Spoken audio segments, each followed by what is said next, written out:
Hi everyone, welcome back to another episode of Login Helps. In today's video, I'm gonna guide you through how to redeem your Best Buy gift card. Keep watching the video till the end and don't forget to subscribe to our channel by hitting the subscribe button and press the notification bell icon so that you'll never miss another update from us. Start by opening a web browser and go to bestbuy.com and press the enter on your keyboard. Sign into your Best Buy account if necessary by clicking on the account button at the upper right and clicking on the sign in button.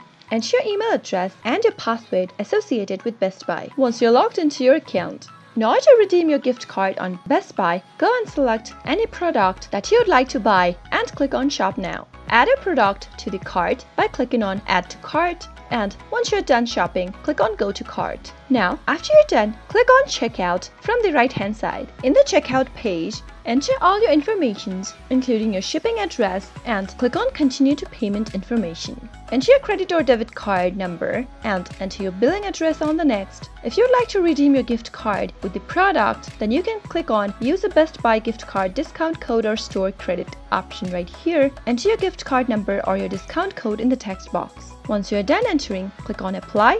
If your gift card balance doesn't cover the total cost of your order, then Best Buy will charge the remaining amount to your primary form of payment listed in your Best Buy account. That is how you can easily redeem your gift card for your Best Buy account, quick and easy. I hope you found the video to be helpful. If you did, go ahead and give us a thumbs up. Comment down below in the comment box if you have a question or a feedback for us. I'll soon be back with more tutorial episodes. Goodbye till then.